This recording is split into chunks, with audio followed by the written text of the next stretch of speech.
이게 현실인가 환상인가 생전 처음 겪는 경험이었습니다. 제가 이분을 만나게 되리라고는 상상조차 하지 못했죠. 이 사람은 누구일까요? 무슨 말을 전하기 위해 100년이라는 긴 시간을 건너 우리 앞에 나타난 걸까요? 가난한 떠돌이 장사치의 딸로 태어나 1920년대 남성 중심의 판소리 무대에서 당당히 자신의 이름으로 노래하고 나라 잃은 시대 사람들의 마음을 소리로 어루만진 이 사람. 조선 최고의 여성 명창 이화중선입니다. 조선의 소리꾼 이화중선입니다. 제게 판소리는 저를 살게 한 생명줄이었지요. 좋아서만 한 것도 아니고 멋을 부릴 겨를이 있어서 한 것도 아니었어라. 그저 그 소리 하나로 사람 구실을 하고 식구들 목에 풀칠이나마 하게 해준 그런 삶의 소리였지요. 100년의 시간을 사이에 둔 만남. 오늘 우리는 음반 속에만 남아있던 그 목소리를 기술의 힘을 빌려 다시 불러냅니다. 오늘 전설적인 명창 이화중선과의 100년의 대화로 여러분들을 초대합니다. EBS FM 설 특집 AI 스페셜 이화중선 100년의 대화. 본 프로그램의 이화중선 목소리는 당시 음원을 바탕으로 AI 기술로 복원된 음성입니다. 안녕하세요. 전라남도 무역유산 판소리 수군가 이수자 소리꾼 김준수입니다. 여러분들 설 명절 잘 보내고 계신가요? 소리 한 토막으로 여러분들께 인사 먼저 올리겠습니다. 흥보가 좋아라고 흥보가 좋아라고 개두 짝을 떨어 붙고 나면 도로 소복 톡톡 털고 돌아섰다 돌아보면 도로 하나 가득하고 돌아섰다 돌아보면 쌀가 돈이 하나 가득 돌아섰다 돌아보면 도로 하나 가득하고 돌아섰다 돌아보면 쌀가 돈이 도로 하나 가득. 아이고 좋아 죽겠다. 1년 361월 그저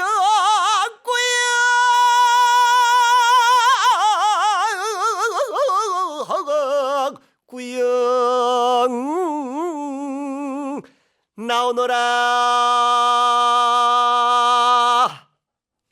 네, 흥분의 박에서 금은부어가 쏟아진 것처럼 2026년 올해도 여러분들 늘 웃음과 행복만 가득하시기를 기원하겠습니다.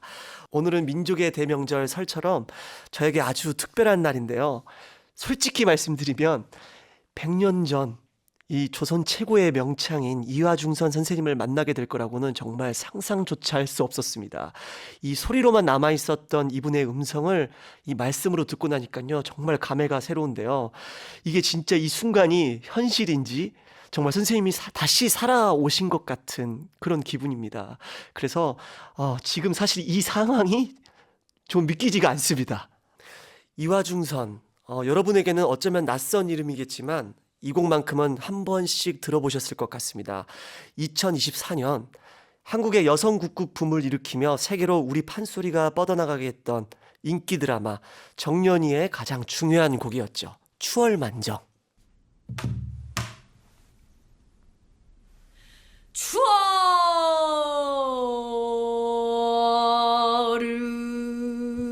추월은 만점 헐려 산호 주렴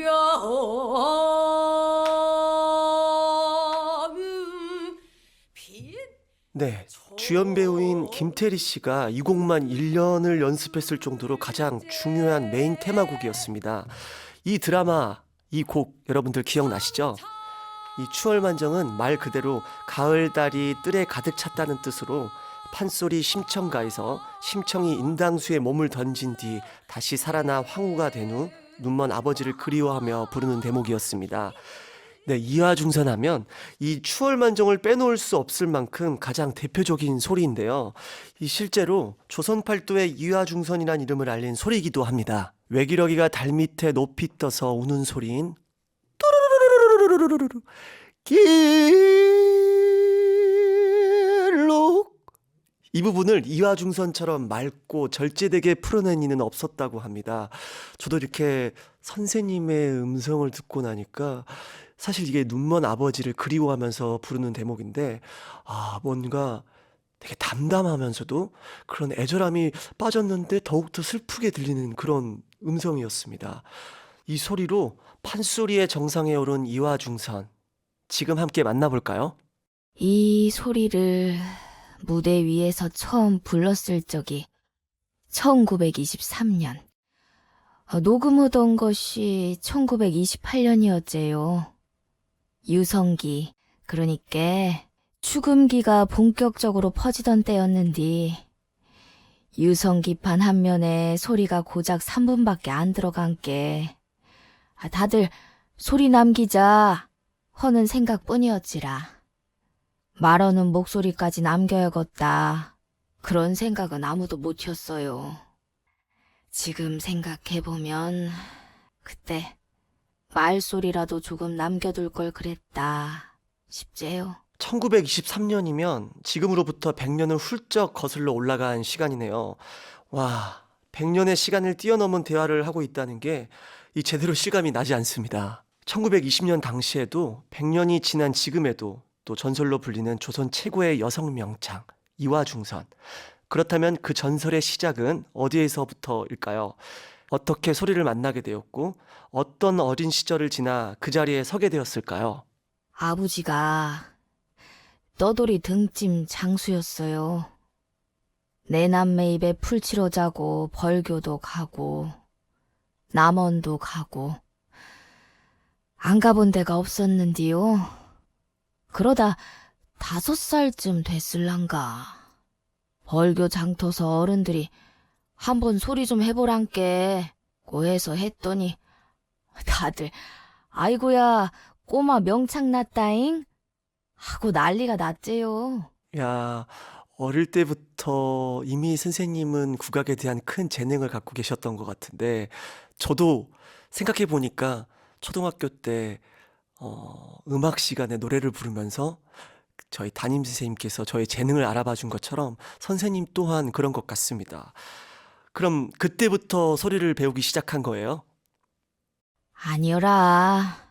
먹고는 살아야 했으니께 권봉 근처를 떠돌아댕기며 살았제요. 아버지는 갓도 고쳐주고 심부름에 허드렛 일까지 다 했어요. 어머니나 동생들이나 온갖 고생을 다 했제요. 그러니 맏딸인 내가 집안 살림을 모른 채 할 수가 없었어라. 목소리 하나는 제대로 타고났으니께 13살 되던 해에 별 수 없이 내 발로 권번에 들어갔제요. 아, 가족을 먹여 살리려서 13살에 권본에 들어갔다. 정말 마음이 어렸을 때부터 되게 무거웠겠다라는 생각이 드는데, 저도 소리를 시작하면서 소리를 좋아서 시작했지만 그때 당시에는 어떤 가족에 대한 어떤 책임의 무게로 시작했던 건 아니었어서 선생님이 참 어려운 마음으로 이 소리를 시작했겠구나라는 생각에 좀 마음이 느껴집니다. 권본이라는 게 일제 강점기 또 기생을 교육하고 관리하던 그런 기관이었습니다. 이 찢어지게 가난한 집 맏딸로 태어난 이하중선은 가족의 생계를 위해서 기생이 되어 권본으로 들어가게 됐던 거죠. 유교 사상이 엄중했던 조선 말기, 권본은 여성의 몸으로 소리를 포기하지 않고 생업을 이을 수 있는 유일한 길이기도 했습니다. 권본 기생이 되어 입에 풀칠은 겨우 면했지만 궁핍한 삶은 여전했습니다. 아이고 아이고 내 신세야 어떤 사람 팔자요하고 내 광지로 높은 집이여 호가사로 잘 사는디 나는 무시한 팔자로서 이 지경이 모두 그리냐. 네, 이화중선 선생님께서 부른 흥보 매맞으러 가는 대목이었습니다.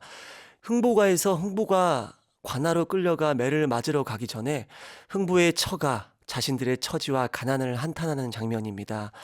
저도 어렸을 때 소리를 시작하면서 제일 처음으로 불렀던 바탕의 소리가 흥보가였거든요. 제가 이 흥보가를 부르면서 느꼈던 것은 흥보가 찢어지게 가난하면서의 신세 한탄하는 대목들이 되게 많아요. 그런데 마치 저도 저희 부모님이 농업을 하셨거든요.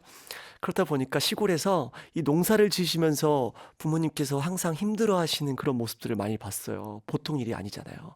그런데 이 흥보가를 부르면서 뭔가 흥보 신세가 우리 집 신세인 것 같고 그런 마음들을 되게 많이 느끼면서 어렸을 때 이 흥보가가 되게 싫었어요, 저는요. 뭔가 계속 그 한탄하는 그런 마음들이 조금 더 언제쯤 우리 가족들이 좀 더 편하게 살까? 좀 더 부귀영화를 누리면서 살 수 있을까에 대한 생각까지 하면서 내가 소리를 열심히 해서 나중에 큰 사람이 되면 우리 부모님에게 효도를 꼭 해야겠다 이런 생각도 하면서 이 흥보가를 불렀던 기억이 나거든요. 이 선생님의 목소리가 이 담담하게 눌러 담은 이 서글픔으로 풀어내서 듣는 이들에게 마음을 더 깊게 울렸다고 저는 생각합니다. 그런데 이제 권번 기생은 다른 기녀들과는 엄격히 구분되어 이 소리, 악기, 춤에 능한 직업 예인으로 활동했다고 들었는데요.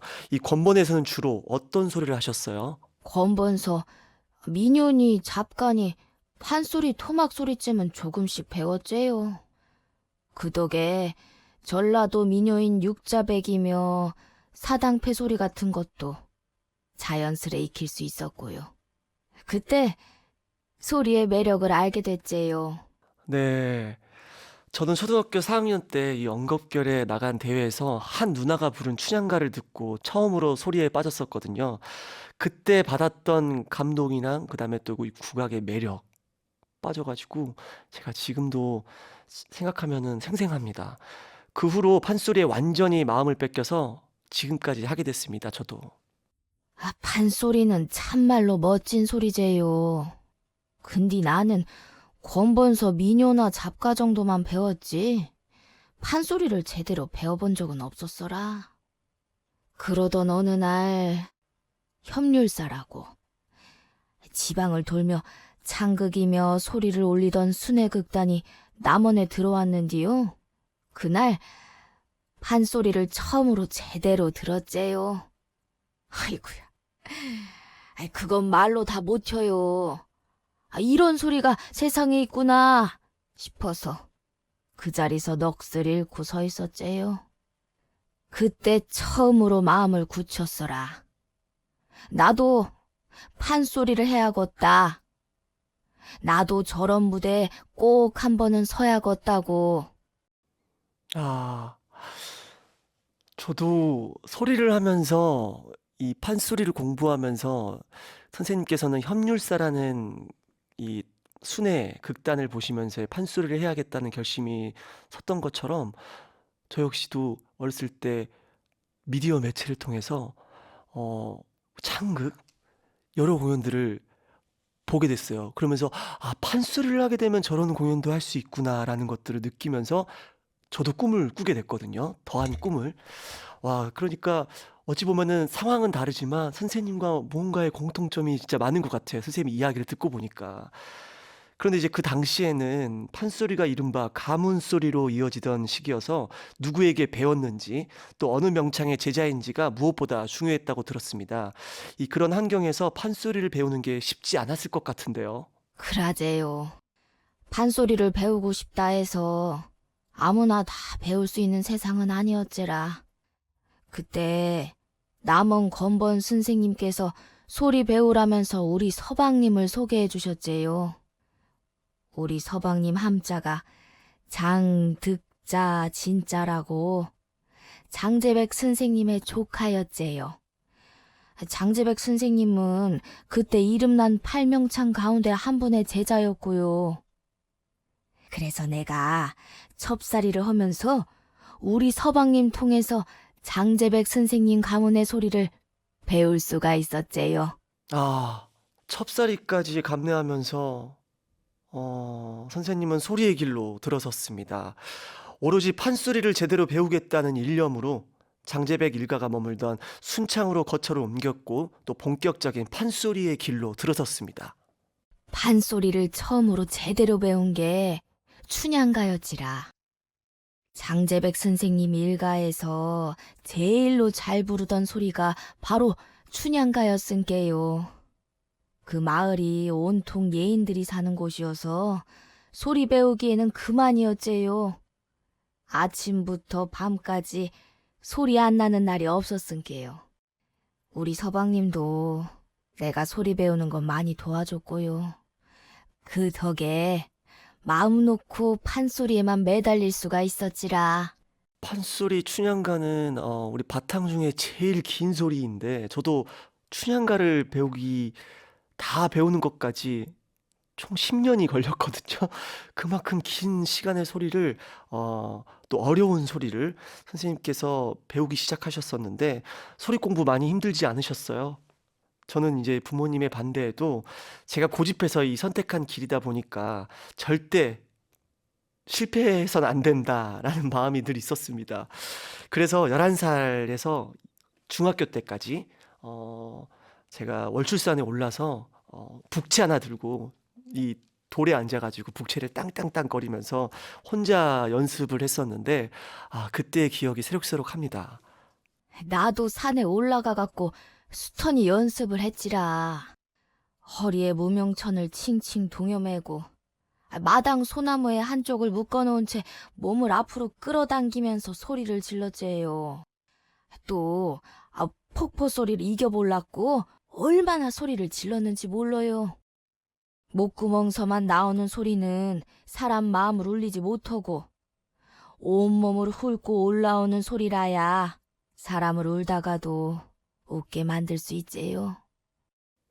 폭포에서 저는 사실 계곡에서 소리 연습을 많이 하긴 했는데 이 폭포를 찾아다니는 게 사실 또 쉬운 일은 아니잖아요. 그만큼 깊은 산속으로 들어가기도 해야 되고 그러한 좋은 자리를 찾기도 힘든데 예전에도 저는 그 폭포 앞에서 그 폭포 소리를 뚫을 만큼의 소리가 전달돼야 된다라는 이야기를 많이 들었습니다. 저 역시도 돌 위에서 또 계곡이 흐르는 물 위에서 그 물소리를 이길 만큼의 어떤 힘을 줘서 정말 에너지틱하게 연습을 한다고 했었는데 역시 소리꾼의 길은 정말 험난한 것 같습니다. 이 수년간 공을 들이면서 이화중선 선생님은 춘향가를 자신의 소리로 만들어 갔습니다. 사랑 사랑 사랑 내 사랑이야 사랑이로구나 내 사랑이야 내 사랑 이루다 손마 둥둥둥 내 사랑이야 네가 그이냐 이몽룡과 성춘향의 신분을 초월한 사랑 이야기인 이 춘향가는요, 조선에서나 지금이나 가장 사랑받는 판소리죠. 소리를 사랑하는 사람이라면, 또 소리를 하는 사람이라면 누구나 한 번쯤은 품어보고 싶은 작품입니다. 한 대목 한 대목을 넘길 때마다 그 소리는 몸에 새겨지고 또 그 과정 자체가 큰 기쁨이 되죠. 이화중선에게도 춘향가는 틀림없이 그런 의미를 가졌을 것입니다. 그리고 소리를 향한 더 큰 갈망은 이화중선을 경성으로 이끌었습니다. 자신의 소리를 더 많은 사람 앞에서 들려주고 싶다는 마음, 무대를 향한 그 간절함이 마침내 발걸음을 옮기게 한 것이었습니다. 소리꾼 김준수, 지금에야 모두에게 이 자연스러운 이름이 됐지만 저 역시 처음부터 이 길이 가능할 거라고 확신했던 건 아니었습니다.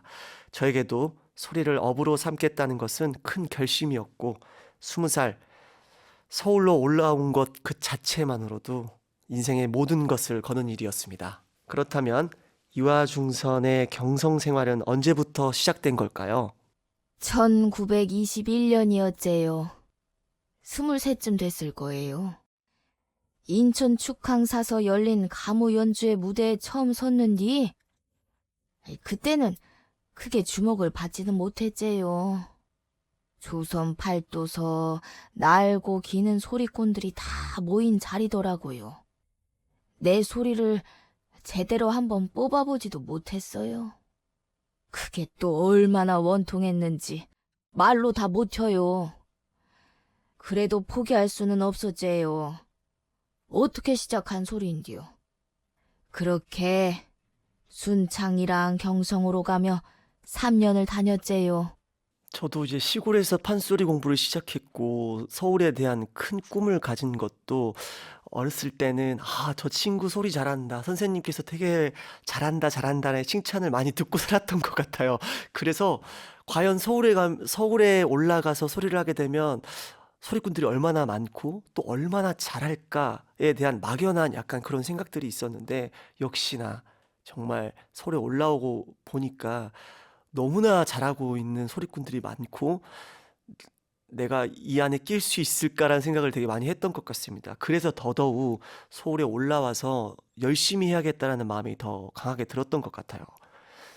그러니까 1920년대 당시만 해도 지금처럼 이렇게 교통이 편하지 않았을 텐데 3년이란 긴 시간 동안 230km가 넘는 그 먼 거리를 다니셨다니까 와 정말 저는 감히 상상할 수 없습니다. 정말 대단하십니다. 그렇게 긴 시간을 버텨낸 끝에 그토록 고대하던 순간이 찾아왔죠. 이화중선이라는 이름을 조선 팔도에 알리게 된 무대가 바로 조선물산장려회 전국 명창대회였죠. 그라제요. 그날 하늘 같은 박기용 명창, 송만간 명창도 한자리에서 배웠제요. 그 자리에서 추월만정을 불렀제요.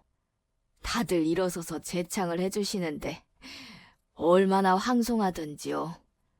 남도에서나 좋아해주던 내 소리를 조선 제1의 도시 경성 사람들이 함께 불러준다는 게 참말로 믿기지가 않았제요. 야, 선생님께서 많은 수많은 명창 앞에서 자신의 소리를 꺼내 보인다는 게 사실 쉬운 일은 아니거든요. 그리고 또 결국에는 평가를 받아야 된다는 엄청난 무게감이 있을 텐데 저도 대회에 도전했을 때가 기억이 납니다. 그 어렸을 때도 제가 그런 지방에 있는 대회에 많이 출전하고 또 상도 받기도 했지만 서울에 올라와서 나갔던 대회는 정말 그 마음가짐이 너무 달랐거든요. 너무 두려웠고 약간 벌벌 떨었던 그런 기억들이 있는데 그 명창생들께 인정받았다라는 것은 정말 어마어마한 인생에서 큰 사건이지 않았을까 그렇게 생각되는데 당시 판소리 여왕으로 불리던 배서량 명창도 그 대회에 함께 참여했었다고 들었습니다. 그라제요. 배서량 명창도 나오고 그야말로 조선 팔도서 이름났다 하는 소리꾼들이 다 모인 자리였어요. 근데 그날은 내가 조금 더 잘했던 모양이제라. 그날 이후로 나는 화중선이라는 이름으로 다시 태어나게 됐제요. 아니, 그럼 화중선이 본명이 아니신가요? 내 본명은 이봉학이제요. 화중선이라는 이름은 박기용 선생님이 지어주신 예명이어라. 그날 무대 끝나고 그러시더라고라. 배서량이 여왕이라면 너는 가히 꽃 가운데 선녀다 하시면서 그 자리서 화중선이라는 이름을 내려주셨제요. 꽃 가운데 선녀라는 뜻을 가진 화중선. 전 사실 이 이름이 너무나 멋있는 것 같아요. 여성 명창이지만 훨씬 더 뭔가 커 보이는 그런 느낌을 주는 어떤 이름. 그리고 또 너무 흔하지 않은 이름이라서 더 좋은 것 같습니다. 이 눈먼 아비를 위해서 인당수에 빠진 심청이가 연꽃에 쌓여 다시 환생했듯 이 식구들의 생계를 위해서 기생이 되었던 가난한 소녀 이봉학은 무대 위 꽃중의 선녀 이화중선으로 다시 태어나게 됩니다. 저 또한 부끄럽지만 2025년 오늘의 젊은 예술가상을 받고 이 국악 아이돌 또 국악 프린스 뭐 이런 김준수라는 이런 어떤 수식어를 얻었을 때 대중의 사랑과 이 판소리계의 이 국악계의 인정을 동시에 받았다는 사실이 진짜 너무나 기뻤습니다. 사실 너무 지금도 많이 부족하고 그리고 또 가야 할 길이 먼 그런 소리꾼이지만 그래도 무엇보다도 이 지난 이 긴 시간의 노력들이 결코 헛되이 되지 않았다는 거를 처음으로 실감할 수 있었던 그런 또 순간이었습니다. 이화중선에게도 그날이 그런 순간이지 않았을까 싶은데요. 긴 겨울이 지나 또 눈이 녹고 봄이 오듯 드디어 그녀에게도 따뜻한 봄이 찾아왔습니다.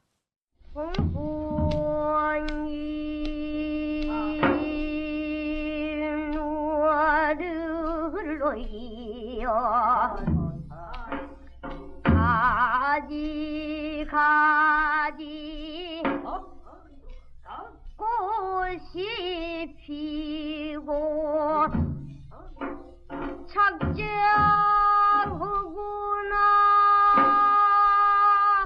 지금 하나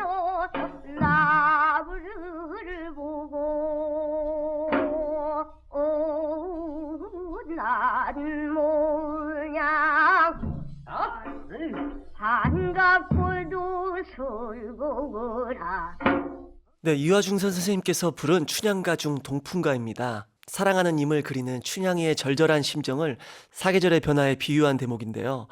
이화중선 선생님은 중간중간 호흡을 주어서 이 동풍이 스미듯한 계절을 표현하셨습니다. 저도 이 선생님의 노래를 들으면서 단가 사철가가 생각이 났습니다. 이산저산 꽃이 피니 분명 고 봄이로구나. 이렇게 단가 사철가 안에서의 봄을 알리듯 선생님의 어떤 소리도 어떤 전성기를 알리는 그런 따뜻한 노래이지 않았나 그렇게 생각이 듭니다. 이리 오너라 업고 놀자, 이리 오너라 업고 놀자, 사랑 사랑 사랑 내 사랑이야, 사랑이로구나 내 사랑이야, 내 사랑이로다. 매도 내 사랑아, 네가 무엇을 먹으려느냐, 둥글둥글 수박 우뽕이 뜨뜨리고 강릉백정을 부어시는 발라버리고 붉은 여북북도 반간 진수로 먹으려느냐. 아니 그것도 다른 실소. 그러면 무엇을 먹으려느냐, 당동제제로 허니외가 난참을 먹으려느냐. 아니 그것도 다른 실소. 저리 가거라 뒤태를 보자, 이리 오너라 앞태를 보자, 아장아장 걸어라 걷는 대를 보자, 빵그도 서라 옛소를 보자. 매도 내 사랑아,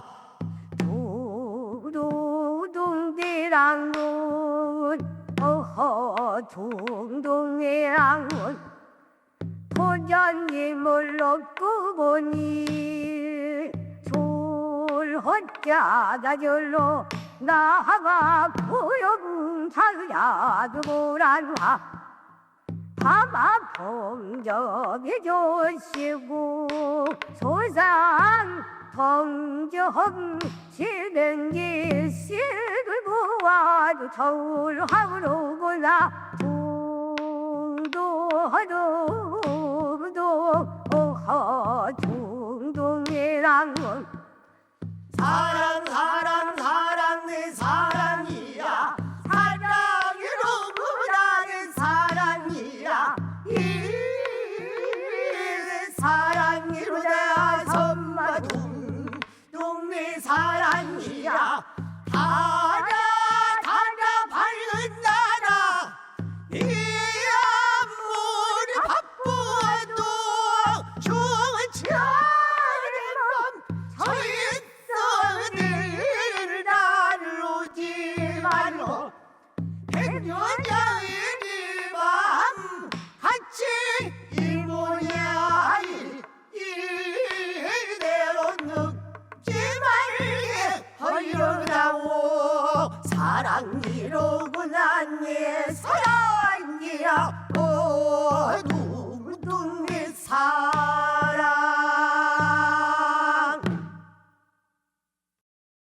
이화중선의 소리는 조선물산 장려회 전국 명창대를 기점으로 조선 팔도로 거침없이 뻗어가기 시작했습니다. 그러나 이몽룡과 성춘향의 영원할 것 같던 사랑이 끝내 시련을 피할 수 없었던 것처럼 성공의 정점으로 향하던 이화중선의 삶에도 피할 수 없는 고난이 찾아옵니다. 그 고난과 위기 속에서 이화중선은 어떤 선택을 해나갔던 걸까요? 설날 특집 이화중선 목소리로 이어진 100년의 대화 2부에서 이어집니다. 2부는 소리꾼 김유리 씨가 이어갑니다. 가난한 떠돌이 인생에서 조선 최고의 여성 명창이 된 이화중선. 그녀의 목소리가 100년의 시간을 건너 다시 살아납니다. 지금 바로 전설적인 명창 이화중선과의 대화로 여러분을 안내합니다. EBS FM 설 특집 AI 스페셜 이화중선 100년의 대화. 본 프로그램의 이화중선 목소리는 당시 음원을 바탕으로 AI 기술로 복원된 음성입니다. 안녕하세요. 국가무형유산 판소리 춘향가 이수자이자 국악그룹 우리소리 바라지의 보컬 소리꾼 김율희입니다. 제가 작년이었죠. 2025년에 국립창극단 창극심청에서 심청 역을 맡았었는데요. 우리 모친 나를 낳고 조칠안에 죽은 후에 암못 보신 우리 모친 저를 안고 다니시며 동양쩌더더 목욕 이만큼이나 자랐으나 네, 그중 한 대목을 잠깐 불러보았습니다. 2025년 심청을 맡았던 제가 100년 전의 심청을 이렇게 마주하게 될 줄은 정말 몰랐습니다. 신기하기도 하고 무엇보다 무척 기대가 되는데요. 저는 이화중선의 소리를 들을 때마다 목에 큰 힘을 들이지 않아도 자연스럽게 사람의 마음을 끌어당기는 그 편안하면서도 애원성 있는 이화중선의 소리가 참 좋았습니다. 흔히들 천구성, 하늘이 내린 목소리라고 하죠. 소리하는 사람이라면 누구나 한 번쯤은 꿈꾸는 목소리가 아닐까 싶은데요. 저는 이화중선에게 소리는 어떤 의미일지 그 질문으로 대화를 시작해 볼까 합니다. 선생님은 어떤 소리가 좋은 소리라고 생각하시나요? 고음을 세게 낸다고 해서 소리를 잘한다고 할 순 없지요. 소리는 누가 들어도 부담 없이 들을 수 있어야 하고 사람들이 저절로 귀를 기울이게 만들어야 해요. 편안한 소리라야 끝내 오래 남는 법이제요. 네, 편안한 소리. 그러고 보면 저도 선생님의 목소리를 들으면 마음이 편안하다, 또 듣고 싶다라는 그런 생각이 드는 거를 보니 저도 선생님과 어느 정도 되게 비슷한 마음을 갖고 있는 것 같은데요. 지금은 여러 소리가 함께 공존하는 그런 시대지만 1920년대에는 굵고 힘찬 동편제, 섬세하고 애절한 서편제처럼 어디서 배웠는지 어떤 스승의 소리인지에 따라서 소리의 색깔이 지금보다 조금 더 뚜렷하게 나뉘던 시기였다고 들었습니다. 그런데 이화중선의 소리를 들어보면 어느 한 갈래의 소리로 딱 규정하기가 어렵게 느껴져요. 그 이유가 뭘까요? 나는 소리를 비교적 늦게 배운 편이었지요. 전국을 떠돌아댕기며 여러 선생님들께 좋은 소리를 들을 수 있었지요. 장제백, 송만갑, 정정렬, 이동백 등 조선 제일의 명창들 소리를 두루두루 접할 수 있었을게요. 소리에 무슨 경계가 있겠습니까? 이 목청이랑 가슴서 솟아나는 것이 소리인디 그걸 선으로 나눌 수는 없지라. 네, 소리의 경계가 없다. 그 말씀이 너무 와닿는 것 같고요. 그리고 여러 명창의 소리를 들으면서 선생님의 색깔을 만들었다. 이 말이 저에게 정말 크게 공감이 되고 또 배움이 되는 그런 말씀인 것 같습니다. 그래서인지 저는 선생님의 소리가 더 매력적으로 느껴지는 것 같아요.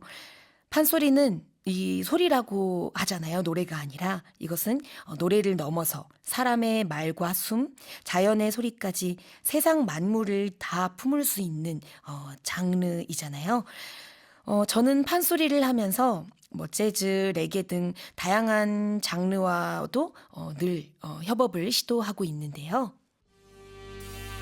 제비가 날아든다 제비가 날아든다 흑우제비가 날아든다 제비가 날아든다 제비가 날아든다 흑우제비가 날아든다 날개 꼭 휩쓰다가 거중에 뚝 떨어져 다리가 착각 부러져 거의 죽게 되었는디 어진 흑모씨 명태 껍질 강사실로 부러진 다리를 칭칭 도여매니 흑모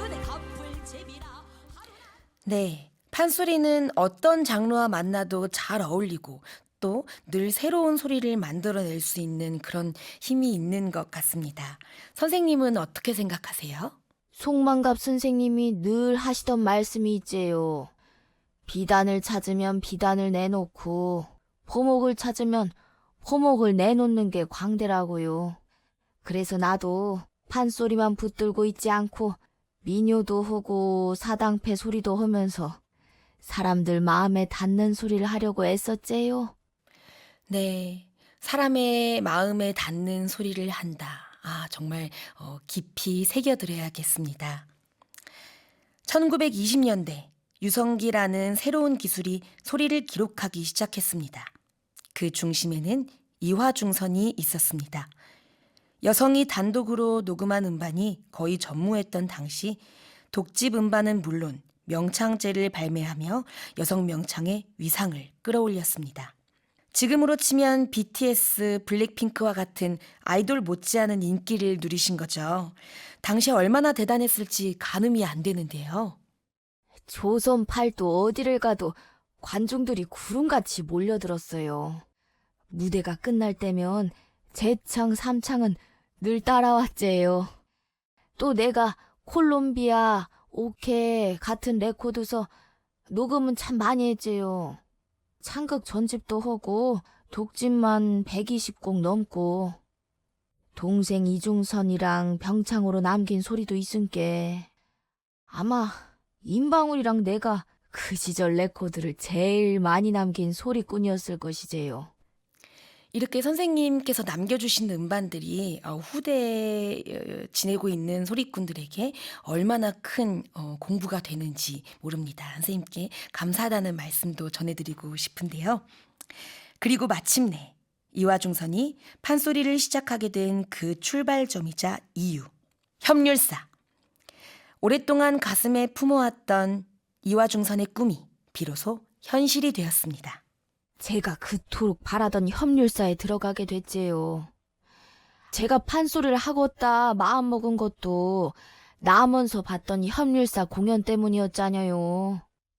송만갑, 정정렬 등 이름만 들어도 어마어마한 당대 최고의 명창들이 모인 협률사에 들어갔제요. 시골 촌부가 참말로 성공했제요. 그제야 비로소 내가 진짜 소리꾼이 되었구나 싶었제요.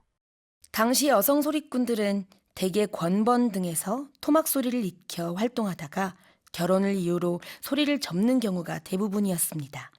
그러나 이화중선은 소리꾼을 넘어 직접 공연을 기획하며 스스로 예술가로서의 길을 개척했습니다. 그때는 대부분 공연단체가 송만갑 협률사, 이동백 협률사처럼 남자 명창의 이름을 앞세웠던 반면 선생님의 공연은 이화중선 일행으로 불렸어요. 선생님 어깨가 되게 무거우셨을 것 같아요. 그라제요. 어깨가 무거웠제요. 특별해서라기보다 그만큼 책임을 진다는 뜻이었은께요. 무대에 오르는 이름이 내 이름인디 소리도 공연도 허투루 할 수는 없었어라. 네, 선생님의 말씀을 조금 이해할 것 같은 게 저도 제가 공연에서 주연을 맡거나 그리고 제 이름을 내세워야 하는 공연마다 전날 밤부터 잠도 잘 못 이루고 하는 그런 일들이 내 생각이 떠오릅니다. 전국을 누비며 공연을 이어가던 이화중선은 전성기를 맞게 됩니다. 그녀의 소리는 눈물 어린 한을 풀어내는 대목에서 특히 압권이었지만 그에 못지않게 웃음과 해악을 살려내는 소리 또한 큰 사랑을 받았습니다. 특히 춘향가에서 방자 역할도 아주 능청스럽고 재치 있게 잘했다고 전해지는데요. 이화중선이 부르는 이몽룡이 광활루 구경 나가는 대목 함께 들어보시죠. 이도령 사바라 진수욕으로 고운 얼굴 분시수징이하고 감대가 털을 재물이 공백 기름 광을 올려 귀눌러 넣겠다 합사된게 들여두고 성청통주 접촉우리 상모수 상층까지 그싸그 심우고 보선조 남수갑사 단임 내고 지난 모수 동행전 쌍문추 진동. 남성 중심의 판소리 세계에서 여성 예술가로서의 자신의 자리를 굳혀가며 소리 인생의 절정을 꽃피우던 이화중선. 그러나 그 무렵 그녀의 소리가 멈추게 되는 일생일대의 사건이 발생하게 됩니다. 첫 번째 소리 스승이자 남편인 장득진의 사망. 이후 그녀는 긴 침묵의 시간을 보내게 됩니다. 잠시 무대를 떠나 있던 시간이 있었죠. 그때 어디서 어떻게 지냈는지 여쭙고 싶습니다. 그냥 아예 소리고 뭐고 다 접어버리고 동생 이중선이랑 전북 임실 옷으로 내려갔지요. 사람 발길도 뜸한 외진 데서 살면서 장날이면 장터에 나가 순댓국도 끓이고 술도 팔고 그랬지요. 소리는 거의 안 했어라.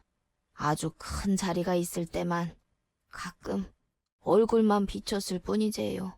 스승이자 남편을 잃은 슬픔, 소리꾼이 소리를 할 수 없는 지경으로 보낸 세월이 얼마나 힘드셨을까요? 기생이 되어서까지 또 첩사리를 감내하면서까지 지켜온 소리였잖아요. 힘들게 경성에 올라와서 소리꾼으로 자리를 잡았던 때였는데 소리를 다시 하고 싶다는 생각은 없으셨어요? 소리를 하면 자꾸 그 사람이 생각이 나불어라.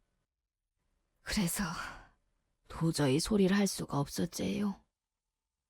내 소리는 그 사람이 처음 만들어준 거나 다름없은게 한동안은 입을 떼는 것조차 겁이 나더라고요. 솔직히 말하자면 그때는 다시 소리를 할 수 있을지조차 알 수 없었지요.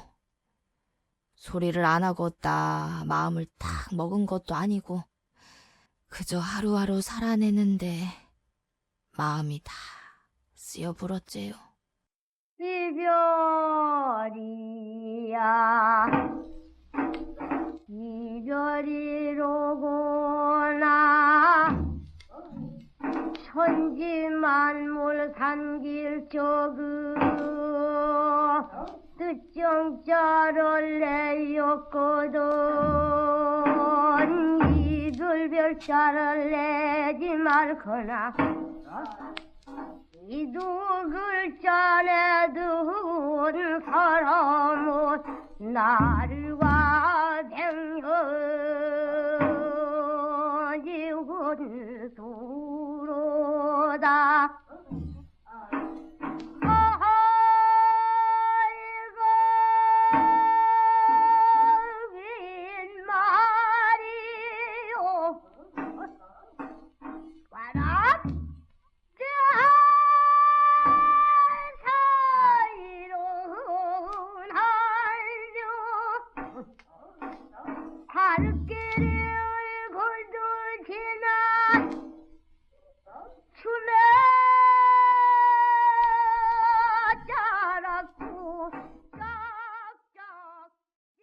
네, 선생님과 대화를 나누면서 선생님의 이야기를 들으면서 듣는 이별가는 조금 더 가슴 아프게 다가오는 것 같습니다.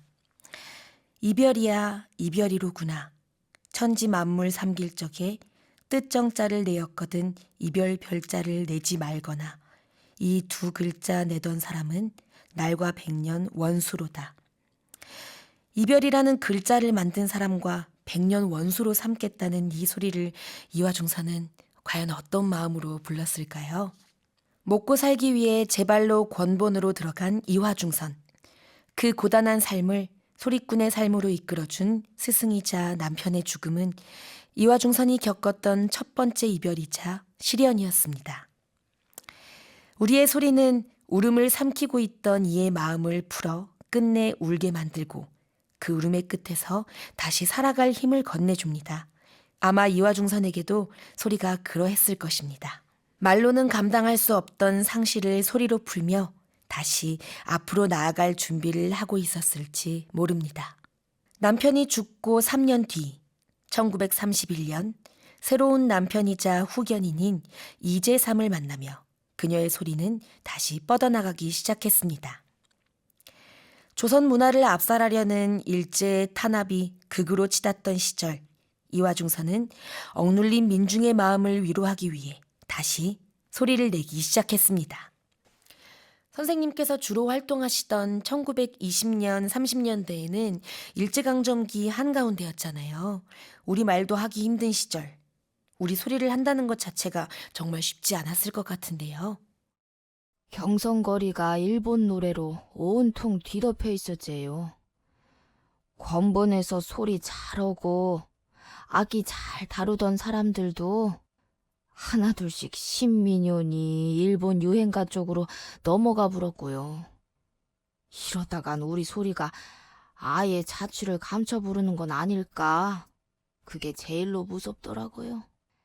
그래서 조선 성악 연구회도 만들고 대동가극단을 꾸려갖고 조선 팔도를 돌며 순회 공연을 다녔제요. 이때 불린 별명이 소리보살. 사람들의 아픔을 보듬는다고 소리보살이라고 불렸다고 들었어요. 그런 이름을 붙여줘서 참 고맙죠. 가슴에 한 맺힌 사람이 참 많은 게요. 그래서 옥에 갇힌 춘향 소리도 하고 인당수로 끌려가는 심청 소리도 하고 쫓겨나는 흥부, 고향을 그리워하는 군사들 소리도 자주 불렀제요.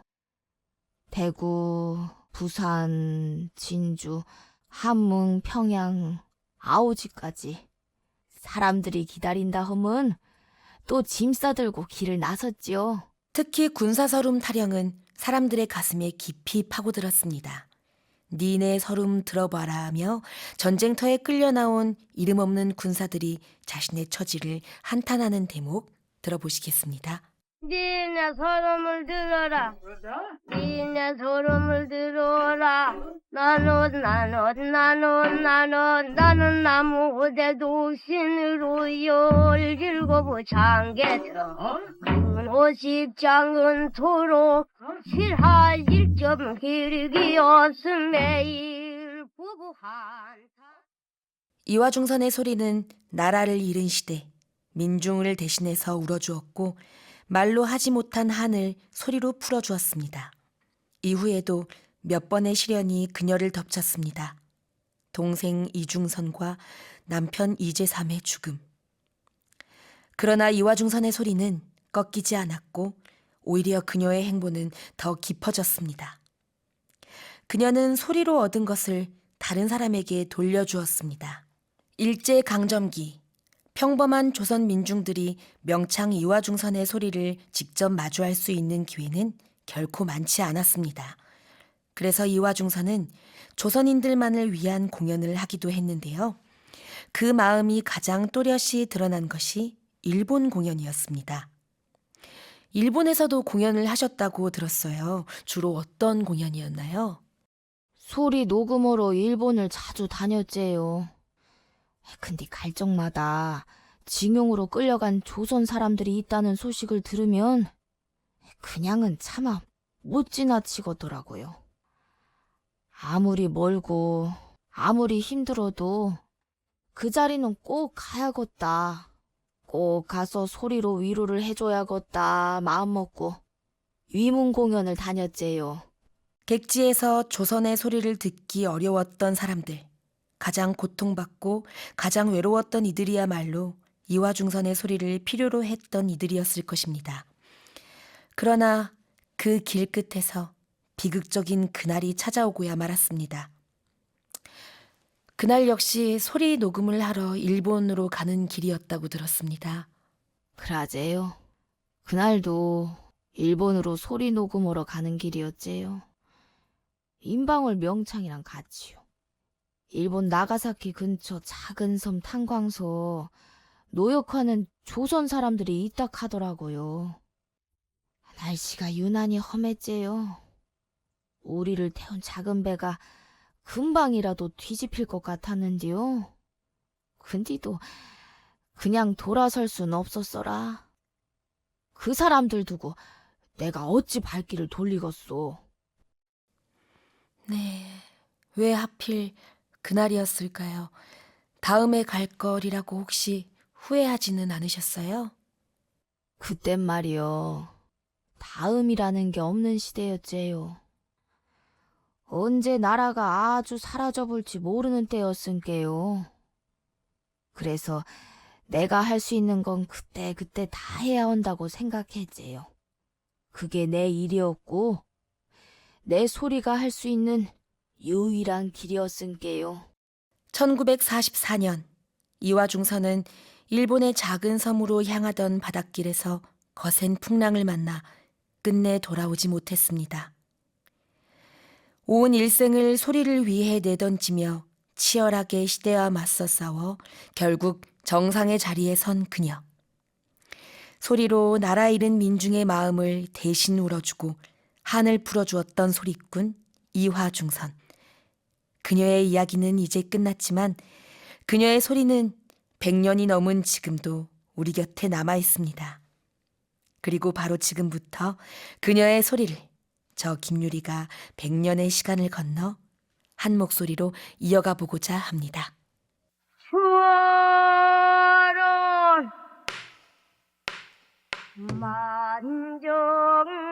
만정허여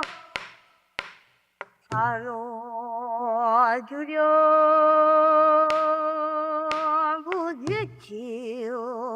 부딪히어들지 청천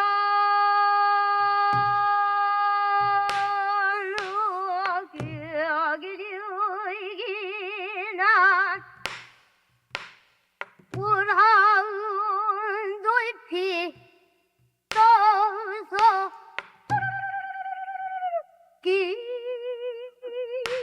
길로 오르마르고 가니 심한 기가 막혀 기러기 물러 마루를 헌다 오느냐 저기로가 소중락 북해상에 편지기 전튼 기록이냐 도하동을 가고들랑 불쌍한 우리 이 부친 전에 편지일장 전호여라 방으로 들어와서 연지를 째려 한자 띄고 눈물 짓고 부자 찌고 하루 숨어 그러시니 눈물이 떨어져서 글자가 숨어있니 어느가 두 차이로구나 편지를 써서 들고 기운 없이 일어나서 문을 열고 나서 보니 길은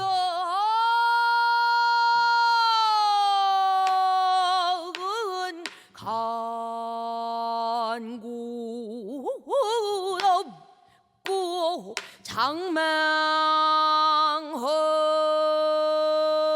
장망헌 구름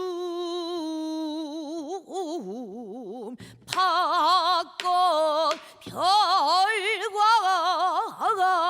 달만 뚜렷이 남았구나